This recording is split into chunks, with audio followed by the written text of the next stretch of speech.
Morocco. Mamo. Hey! Charlie, a round of applause for them. Morocco. I never imagined that Morocco would come this far, honestly. Because per the reputation of North Africans, they don't do well in the World Cup, honestly. They go to World Cups after World Cups after World Cups, and they seem not to do well. I was expecting that the West African countries are going to perform better. But Morocco have done so well. Hey, they've done really well. And to be honest, the reason why they've done really well in this tournament is not by accident. It's not by chance. It's by design. Honestly, it's by design. And before I get into why Morocco is doing well, I preview the game between Morocco and France. Then I talk about Hakim Ziyech. Guys, if you are watching this video up to this point, it shows that you enjoy what I'm about to tell you. So please do this for me. Pause the video, then subscribe to the channel, hit on the notification bell, come back and enjoy the rest of the video. And I would appreciate that from you. Thank you very much. So let's talk about what makes Morocco kind of good in this tournament, right? Why has Morocco progressed this far in the tournament? And as I just said, it's not by accident. It is by design. It was intentional. Now, back in 2020, the FIFA decided that they would embark on a workshop with Morocco. And I think the event was held in one facility they built. They call it the Mohammed the Sixth Stadium, something like that. And in this meeting that they had, in this workshop that they had, FIFA was proposing that, look, if Morocco wants to improve their football, they should just do this. Think about the talent.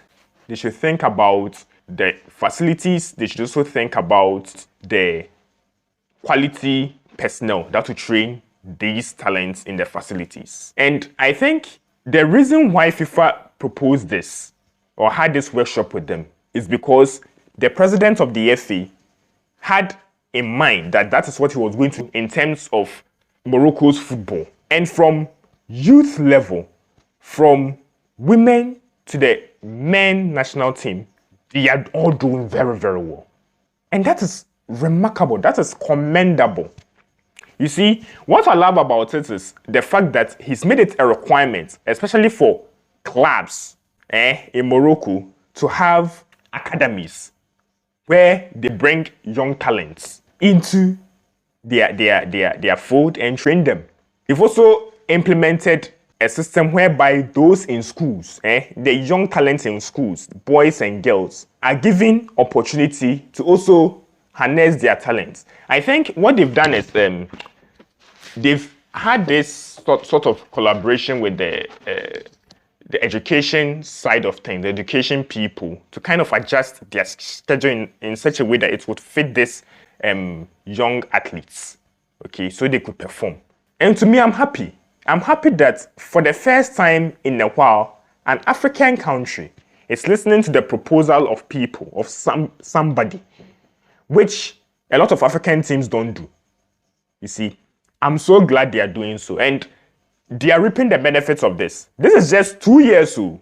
In 2020, that is when that scheme began, 2020. And they had this meeting.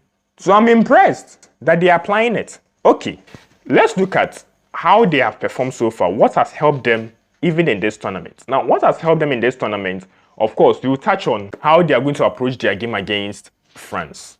But what has helped them in this tournament has been their mentality. It's been top notch. It's been like this. Their mentality has been like this. Hey, Morocco. It's like no matter the team that they play, they are confident that they could get something out of them. And it's not surprising that they are in the semis of this competition. Look at this. I'm sure that if it were any team that had no confidence in their abilities or in the abilities of their manager, whenever the manager devises a plan for them, they'll find it hard to stick to it. They'll be nervous enough to not stick to it, honestly.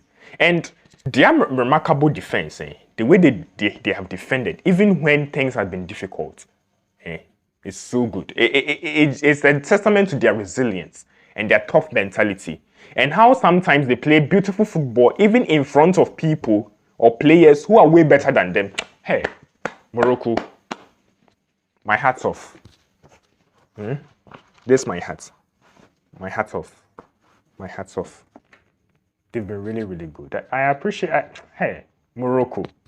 Morocco. All right. Let's preview Morocco versus France, or France versus Morocco, whichever way you want to take it. France have been good. Morocco has been good as well. Morocco deserves to be in the semi-finals, as well as France. Now, each of these teams have their strengths, they have their weaknesses. I think if I'm to start with Morocco, Morocco's biggest strength in this tournament has been their defense. And throughout history, any team that wins the tournament, like a World Cup like this, have incredible defensive stats. They are almost difficult to penetrate. And it's no wonder that Morocco has conceded just one goal in the tournament. And if this history about teams that defend so well winning the World Cup is something we are supposed to go by, it means that we can predict Morocco to win the World Cup. I think they can. It's just about belief. I think they can. You see? So that strength of theirs, their defense, is what has been the foundation for whatever they've done. Now, their biggest weakness is goal scoring. And the fact that they concede less goals is what will perhaps propel them to move ever forward and propel them to have a chance against France. Because if they could not score goals and they were leaking, imagine how devastating it would be if they meet a team like France. Hey, they will die. That's what I'm saying. So yes, defensively, they've been solid. On the transition, whenever they have a turnover, like there's a turnover and they've won it, Charlie, the guys are so devastating. The fact that those players rarely lose the ball, hey, that's even scary. The big teams will try to press, but they will just play through the press. It's like, honestly, as soon as they play through the press, speeds, then they attack it. Come and see speed, Hakimi. Then you have Buffal, then you have Enesiri. Hey, and their catalyst, Hakim Ziyech. Come on. Their midfield is also strong. Their midfield. That Amrabat guy, I'm telling you, hey, Chelsea wants a DM. Go for Amrabat. He's that good. Press resistant Amrabat. You see? So, defense, transition. Oh my God. What? This team is kind of devastating. And I think that if France need to be very, very careful, because that's one weakness of theirs. Their defense isn't good at all. France. They need to be really, really careful. And I'll touch on their weaknesses and how Morocco especially can exploit it. Good. But as I just said, Morocco don't score lots of goals. So they would have to rely on their solid defense to be able to build them out. Morocco's biggest weakness in defense is their right-hand side, where Hakim Ziyech and Hakimi are playing. You see, Hakim Ziyech does not know how to press. Like, he does not look athletic if you look at his body. And Hakimi is not the best when it comes to defending. So it was interesting that when Portugal were chasing the game and they brought in Cancelo on the left-hand side and they brought in Rafael Leao, they had a lot of joy there. Only they could not exploit it really well. They had the space, but they could not bury the chances. And that was the issue for them. So it means that Morocco needs to be very, very careful. Very, very careful, especially down the right-hand side. The rest of the team should be able to cover for them properly. Because if they don't, they are going to get exploited really, really well. And of course, France have the men to exploit them. Let's be honest, France have the men to exploit them. You have Kylian Mbappe, who fancies his chances 1v1. Sometimes 2v1. Okay? And he has pace. So it will be a kind of interesting battle between himself and Hakimi. Wow, that would be interesting. So that's France's strength. And on their right-hand side, they have Dembele, who is also of a creative winger. 1v1 too, he fancies his chances. I think Morocco's left-hand side is kind of strong. So I want to see how Dembele would work his way around that. And they also have marauding fullback. And look, if teams have fullbacks who are technically gifted, they are that good. And they go 2 versus 1 against you. Charlie, it be wahala for you. I'll talk you through. Hey, good. Now, what they also have in the middle is height, France. And that is what Morocco should be very, very careful of. When you give someone like Olivier Giroud the time and space to be doing whatever he likes, I'm telling you, he's going to punish you. He is punishing you big time. So I'm just hoping that they address that Olivier Giroud issue. And I think I don't take it past Morocco to work on that, because look, Morocco also have big men in defense. So if they can compete with Giroud, I think they are sorted out. Now, look at the weaknesses of France. France's fullbacks. Look, this Theo Hernandez, he lacks positional discipline. He always likes, let me go forward. If Morocco can pin this guy backwards and force him to defend, then just maybe isolate, say, Mbappe, 2 versus 1. They fancy something over there, okay? So, Theo Hernandez, that space that he vacates, if they're able to bypass him, oh my God. And Koundé too, he also likes to dribble and come forward. Okay, we shall also see about him. And look, you see their centre-back pairing between Upamecano and Varane. Look, there's something to be exploited there, especially that Upamecano guy. He has a lot of mistakes in him, and if Morocco can exploit that, force him to make those mistakes, I think Morocco could punish them, and punish them well.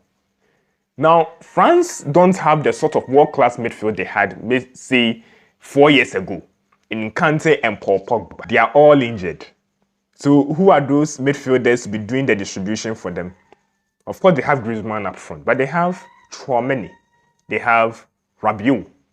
Look, these players, they're not good passers of the ball.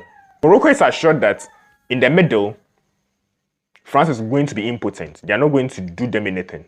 So it is the wide areas they are going to be concerned about. And if they're able to exploit these weaknesses really, really well, I'm telling you, France will be there for the taking. They will be able to beat France.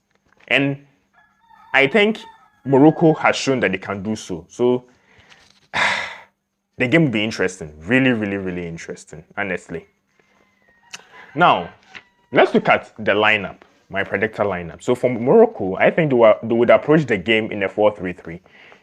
Now, this is how they will line up. So Bono starting as their goalkeeper. He's been very, very, absolutely incredible for them. Look, he's the reason why they keep a lot of clean sheets. Right? He's so good of a goalkeeper. Then, I believe Romain Saïss, I hope his injury is not serious, so he'll be starting. So Romain Saïss and Yamik starting as centre-back. Then, Atiyat Allah on the left-hand side of defense, and Achraf Hakimi as the right fullback. Then you have Amrabat playing as DM. Then Unahi, this guy looks familiar. Unahi playing as one of the 8s alongside Amala. Then for the front three, they have Boufal, they have Enesri, they have Ziyech. Great. So that is how they line up in the 4-3-3. Now France, in their typical 4-2-3-1, will line up like this. Lloris in goal, Varane and Upamecano playing as centre-backs. Then Theo Hernandez playing as their left full-back. Then they have Koundé playing as their right full-back. Then Rabiot and Tchouaméni playing as the double pivots. Then the front four of Griezmann, Mbappe, Giroud, and Dembele. So that is it. 4-2-3-1. I think that this game, this game will travel into extra time. And I think that if the game travels into extra time, I believe Morocco would edge it over France. I have this strong belief. If it travels to extra time, Morocco will edge it over France. But I don't know how many goals. Maybe one goal to 0, perhaps. Then they knock out France. This is the preview to Morocco's game against France.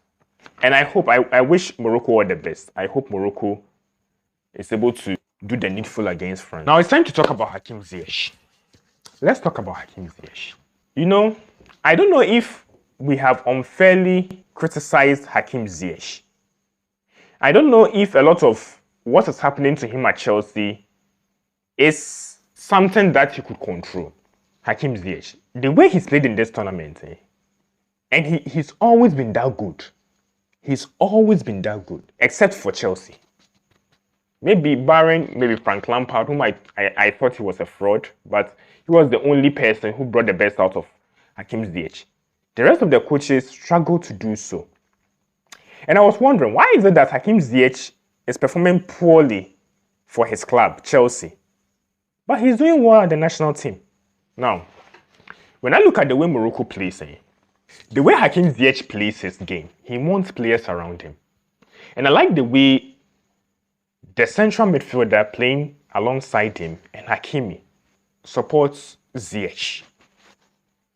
He has players around him to be able to either use their movement to cut inside or play those combinations passes with. These players help to generate space for him so that he can provide those sort of exquisite passes, delightful through balls, delightful switches of play into the box. And I think he's not getting that at Chelsea.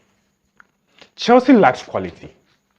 And especially if a player like James gets injured, Charlie, the guy becomes useless.